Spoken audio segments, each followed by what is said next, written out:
বাবু অঙ্কটা দেখতে যত বড়, অঙ্ক মনে রাখবে ততই বুদ্ধির খেলা।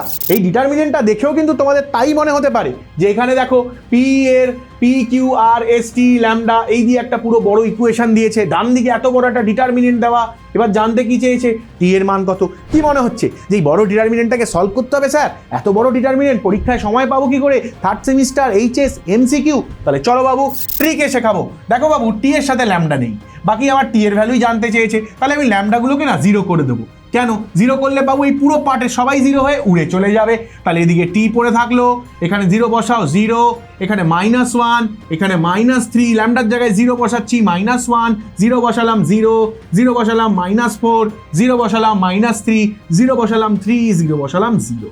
এবার এটাকে যাবো, কিচ্ছু নয়, এটা মনেই হতে পারে তোমার এটা একটা সিমেট্রিক ডিটারমিনেন্ট আছে কি স্যার? এটা কি স্কিউ সিমেট্রিক ডিটারমিনেন্ট? হ্যাঁ, এখানে জিরো আছে 3টে বলেছিলেন আগের ভিডিওতে। কিন্তু দেখো বাবু এখানে আমরা এটা স্কিউ সিমেট্রিক ডিটারমিনেন্ট বলতে পারবো না, কারণ এখানে -1, এখানেও -1। যদি এখানে -1 এটা +1 হতো তাহলে বলতে পারতাম। তাহলে কি করবো? নর্মাল মেথড ভেঙে দাও। তাহলে এখানে জিরো আছে, তাহলে জিরো হবে, তারপরে -1, তাহলে এখানে আগে ফর্মুলার জন্য প্লাস মাইনাস, -1 প্লাস হয়ে যাবে, তাহলে রো কলাম ফ্রিজ হয়ে গেল, তাহলে 1 × 0 0 আর 3 × -3 +9 হয়ে গেল। তারপরে -3 এলো, তাহলে রো কলাম ফ্রিজ হয়ে গেল, 4 × -1 -4 -1 4 হবে, এখানে 0। তাহলে কি দাঁড়ালো বাবু?